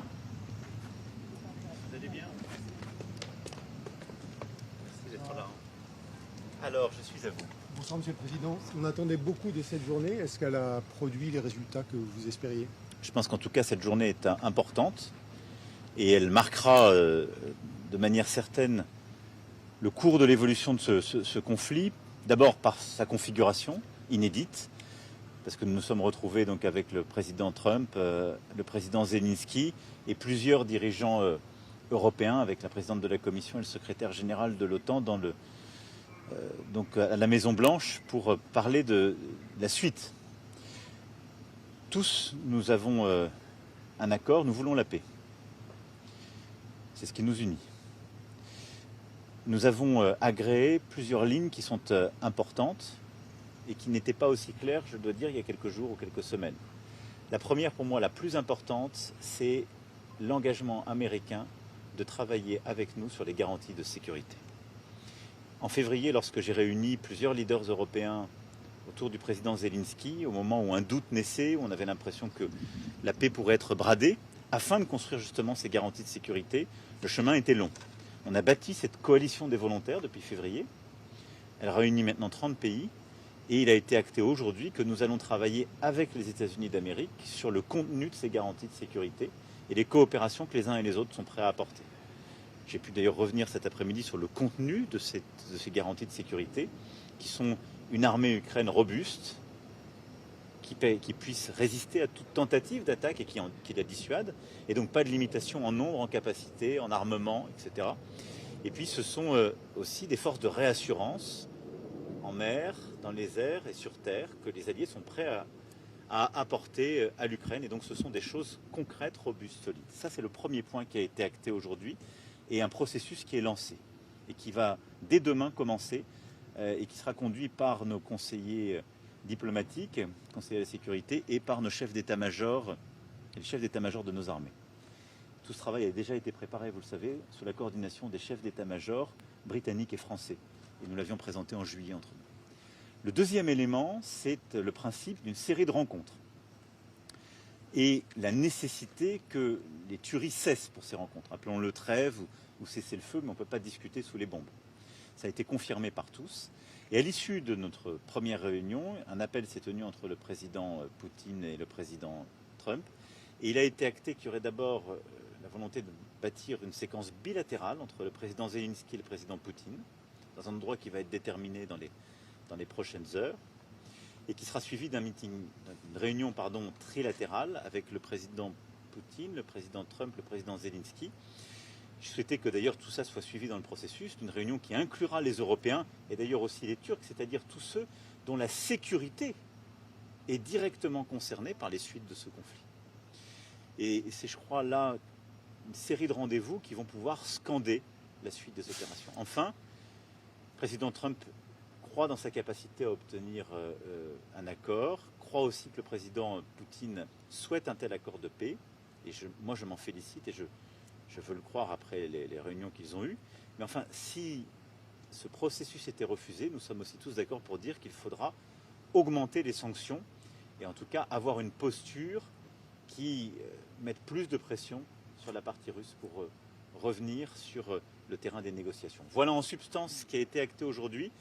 Et donc c'est une étape, vous savez, on est très loin de crier victoire, mais quand je regarde où on était il y a quelques mois, quand je regarde aussi où on était il y a quelques jours, je considère d'abord qu'on a bâti une véritable unité ukraino-européenne et qu'on a maintenant bâti une vraie convergence entre les Européens, l'Ukraine et les États-Unis d'Amérique, avec, sur les garanties de sécurité, sur la suite des opérations, une vraie volonté de travailler ensemble. À quel horizon de temps pourront se tenir ces rendez-vous bilatéraux, trilatéraux et quadrilatéraux que vous appelez de vos voeux? Le plus vite possible. La volonté, c'est que ce soit dans les prochains jours sur le rendez-vous bilatéral. On a dit que dans les 2 à 3 semaines, on devrait pouvoir tenir la trilatérale et que les choses s'enclenchent. De toute façon, notre volonté, c'est que le plus vite possible, on arrête ce conflit. Sur les formats des réunions à tenir, d'abord la bilatérale entre le président Zelensky et le président Poutine. Est-ce qu'elle n'est pas risquée, cette réunion? Vous redisiez à Brégançon hier que vous considériez que le président Poutine veut la guerre. Qu'est-ce qui fait que cette réunion, elle peut déboucher de manière positive aujourd'hui? Et lorsque vous nous dites une réunion à 2 puis une réunion à 3, où sont les Européens dans ces formats-là? Parce que vous vouliez un format... Oui, mais on le fait en séquence, et c'est tout à fait logique. On parle d'une situation où ni l'Ukraine ni l'Europe ne sont autour de la table. Le rendez-vous, le sommet d'Anchorage, en Alaska. Là, maintenant, on dit qu'il y a une volonté de, en tout cas, parler des problèmes de fond. Réunion russo-ukrainienne, il n'y en a pas eu véritablement depuis la série de réunions qui s'étaient tenues au printemps 2022 à Istanbul. Donc c'est une avancée, et je ne peux pas préempter ces résultats. Est-ce que je pense qu'ils pourront être conclusifs? Je reste très prudent. Ensuite, que ça soit suivi par une réunion avec les Américains, c'est ce principe-là que nous avions acté avant l'Alaska, c'est une bonne chose. Et j'ai dit, et ça a été acté par tous, qu'ils puissent ensuite élargir. Pourquoi? Parce que nous, Européens, nous avons besoin d'abord d'être autour de la table parce que nous sommes des fournisseurs de garanties de sécurité pour l'Ukraine, demain. Et c'est comme ça qu'on l'a conçu. C'est d'ailleurs 2 pays européens qui ont porté cette initiative, le Royaume-Uni et la France, depuis février. Et deuxièmement, c'est la sécurité des Européens qui est en jeu. Parce que si nous ne savons pas bien contenir l'armée russe, la puissance russe, sa capacité balistique, nucléaire, mais la masse de son armée aujourd'hui, qui, je le rappelle, est une armée d'1 300 000 hommes, c'est notre sécurité directement qui sera concernée. Et ce que je veux faire depuis maintenant plusieurs années, c'est remettre l'Europe autour de la table. L'Europe qui, pendant toute la guerre froide, était un sujet de discussion, mais n'a jamais construit sa propre architecture de sécurité. Cette architecture de sécurité a volé en éclats ces dernières années. Pas simplement avec la guerre en Ukraine et la guerre d'agression russe, elle a volé en éclats parce que aussi le traité, les différents traités qui structuraient notre sécurité, qui contenaient l'escalade des armements, eh bien, ou n'ont pas été respectés par les uns, ou ont été déchirés par les autres. Donc il faut rebâtir tout cela, ce sera tout le travail au-delà du conflit ukrainien. C'est pourquoi les Européens doivent être autour de la table. Du compte rendu. Après la rencontre en Alaska, Donald Trump a semblé cesser de faire du cessez-le-feu un préalable à un accord de paix et a insisté dorénavant sur un accord de paix. Avez-vous le sentiment, au terme de vos échanges aujourd'hui, de l'avoir ramené vers votre lecture sur ce sujet? Non, enfin, nous on a toujours, on ne va pas inverser les rôles, nous Européens on a toujours dit on veut un accord de paix robuste et durable. Ce sont les États-Unis d'Amérique qui ont demandé en février un cessez-le-feu. Notre crainte était qu'il ne soit pas suivi d'une paix durable et donc c'est pour ça qu'on a dit sécurité, garantie de sécurité. L'Ukraine a accepté le principe d'un cessez-le-feu. Depuis le mois de mars, c'est la Russie qui le refuse. Qu'est-ce qui s'est passé en Anchorage? La Russie a à nouveau dit on refuse un cessez-le-feu.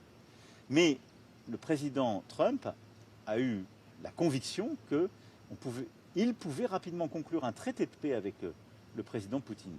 Les événements vont nous le montrer. Simplement, je crois qu'il est convaincu maintenant, et le président Poutine le lui a redit, et nous lui avons tous redit, qu'on ne peut pas discuter un traité de paix qui prend quand même plusieurs jours, voire plusieurs semaines, sous les bombes. Et qu'il a plusieurs fois lui-même exprimé une volonté aussi humanitaire d'arrêter les tueries et d'arrêter ce qui se passe contre les civils. Et donc, à cet égard, qui avait besoin d'avoir justement aussi une trêve. Vous parlez donc, le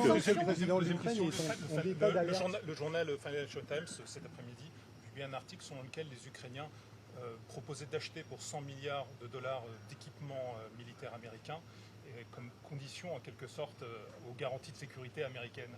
Est-ce que c'est quelque chose qui a été évoqué aujourd'hui? Non, pas du tout. Non, ça n'a pas du tout été évoqué, on est très loin de ça. De toute façon, les choses sont simples. Le jour où il y a des garanties de sécurité à bâtir, il faudra des gens pour les assurer, d'abord des armées, des capacités de formation. Et puis sur les équipements, tout le monde aura une contribution à avoir. Il y aura aussi la contribution, ça fait partie d'un traité de paix de la Russie à la reconstruction de l'Ukraine et de son armée. Donc tout ça sont des paramètres qui ne sont pas encore discutés. Vous parliez des sanctions, Monsieur le Président. Est-ce que Donald Trump vous a confirmé qu'il y était favorable si toutefois Vladimir Poutine refusait de s'engager dans un processus de paix? Sa volonté, vous l'avez compris, c'est de ne pas forcément le faire, même s'il a mis ce qu'on appelle des sanctions secondaires sur l'Inde et ce qui est en particulier pratiqué par l'Inde sur le rachat et le raffinement du pétrole russe. Et on considère que ça a eu beaucoup d'effets. Donc je crois que là, sa volonté, c'est d'engager. Il pense très sincèrement qu'on peut y avoir un résultat.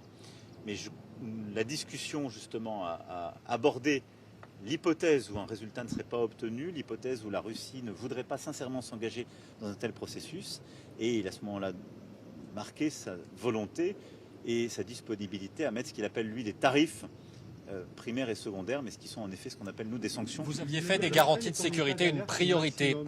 Ce soir, pardon. Oui.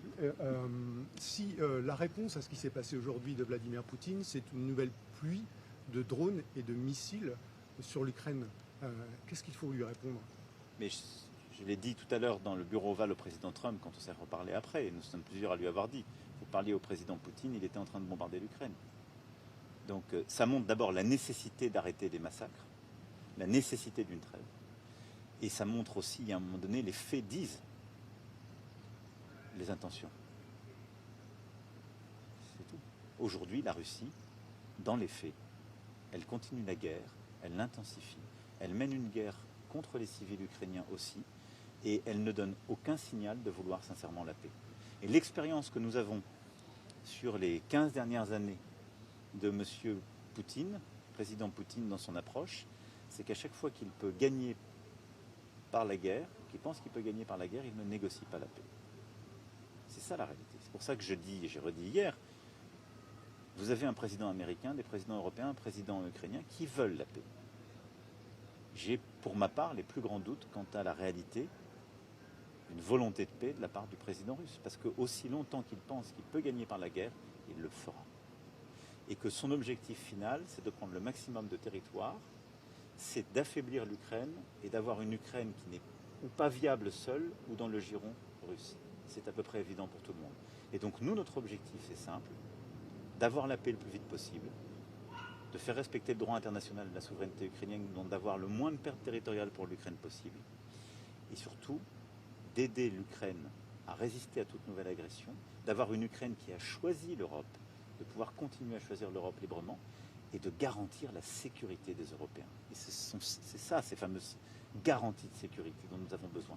Pour l'Ukraine aujourd'hui, demain, et pour nous, Européens, parce que c'est notre sécurité qui se joue là-bas. Vous aviez fait des garanties de sécurité une priorité avant de venir. Le président Trump a dit qu'il était prêt à s'y engager, et ce soir, il dit même qu'il est prêt à les coordonner. Très concrètement, qu'est-ce que cela veut dire? Qu'est-ce que vous attendez comme engagement concret de la part des États-Unis pour ces garanties de sécurité? D'abord, je le dis, on a progressé, mais je serai encore très prudent, parce que tout ça est éminemment complexe, plein de détails, et il faut travailler sur la matérialité des choses. Je vous le dis, les garanties de sécurité, ce que je disais tout à l'heure, nous les avons travaillées. Il y a eu un travail depuis le mois de février coordonné par les chefs d'état-major britanniques et français. C'est le format d'une armée ukrainienne qui puisse résister et même dissuader toute agression russe, c'est-à-dire une armée de plusieurs centaines de milliers d'hommes que nous allons devoir équiper, former, maintenir dans la durée. C'est ensuite des forces de réassurance que les alliés sont prêts à fournir, mer, terre et air, et qui, sur certaines zones, garantissent justement qu'il n'y ait pas d'intrusion. Ce ne sont pas des zones chaudes. L'objectif de ces forces de réassurance, ce n'est pas d'être des garants d'opérations de maintien de paix. Ce ne sont pas des forces qui tiendront la frontière, mais elles signent un soutien stratégique et elles préserveront dans la durée cela. Donc tout ça, on l'a travaillé, on a le contenu. Je sais dire ce que... ça veut dire pour la contribution américaine? Et ça, je ne sais pas y répondre puisqu'on commence le travail demain. Ce que je savais, que les États-Unis fassent le plus possible, parce que c'est ce qui nous permettra d'alléger le fardeau européen, et que les États-Unis apportent aussi leurs garanties, parce que c'était ça le vrai point d'interrogation. Et pour beaucoup de collègues européens, parce que cette discussion, en fait, on l'a commencée en février 2024 à Paris, lorsque j'ai dit qu'on devait justement recréer de l'incertitude stratégique. Donc on l'a commencé bien avant la coalition des volontaires. Et le point d'achoppement pour beaucoup de partenaires, c'était de savoir ce que feraient les Américains. Parce que c'était la nécessité de savoir si les Américains étaient engagés dans une telle opération. Ces derniers jours, les Américains ont marqué leur disponibilité et leur volonté de rentrer dans cette coalition. En tout cas, de travailler avec la coalition des volontaires et de travailler sur les garanties de sécurité. En limitant l'article 5 D'abord, je pense qu'il faut faire attention. L'article 5, il est propre à l'OTAN, qui est une organisation. C'est que les États-Unis eux-mêmes ont dit qu'ils ne souhaitaient pas que les Ukrainiens rentrent dans l'OTAN. Ensuite, il n'y a pas d'automaticité. Le même président américain l'a rappelé sur l'article 5. Je pense qu'il faut être très prudent. Et il faut être très prudent parce que c'est ce qu'on doit aux Ukrainiens et ce que nous nous devons à nous-mêmes. Vous savez, tout le monde a oublié. Mais l'Ukraine était une grande puissance nucléaire. La communauté internationale l'a convaincu de se dessaisir de ses armes nucléaires en 1994 dans un accord de Budapest où La Russie, je l'ai rappelé tout à l'heure au président Trump, la Russie s'est engagée par écrit à ne jamais agresser l'Ukraine. Donc ça pour dire que les engagements de non-agression de la Russie ne valent rien. Elle l'a écrit, elle l'a signé, elle l'a ratifié en 2004, elle a fait le contraire 10 ans plus tard. Mais la deuxième chose, où les premiers signataires, Royaume-Uni, États-Unis d'Amérique, puis après nous l'avons agréé, même si nous n'étions pas dans les premiers signataires de cet accord, disaient qu'en cas d'agression, on lancerait des mécanismes de sécurité, de solidarité au Conseil de sécurité. Je crois que tout le monde a constaté en 2014 qu'il n'y avait pas tellement de réalité. Donc là, les Ukrainiens, ils ont besoin, pas de déclaration de principe, ils ont besoin de substance. Et nous, c'est ce que nous leur devons si nous voulons que ces garanties de sécurité soient une réalité. C'est pour ça que je ne ferai pas de juridisme. Je crois que c'est un sujet qui est très militaire, c'est un sujet qui nécessite du sérieux et de la robustesse, et c'est ce qui a été préparé par nos chefs d'état-major. Merci à tous, on doit s'arrêter là. Merci, je vous remercie. En tout cas, c'est un engagement de travailler, c'est une volonté de participer à ces accords, ces garanties de sécurité, ce n'était pas le cas avant, d'y travailler. On commence dès demain, je vous dirai à la fin de la Un mot sur la cession des territoires ukrainiens. Que vous a dit Donald Trump sur ce point? On n'a pas parlé de ce sujet du tout aujourd'hui. Et pour deux raisons. D'abord parce qu'on a dit la priorité c'est les garanties de sécurité. Ensuite on a dit c'est ce qui doit être discuté en bilatéral, en trilatéral. Voilà. Merci à vous. Merci beaucoup.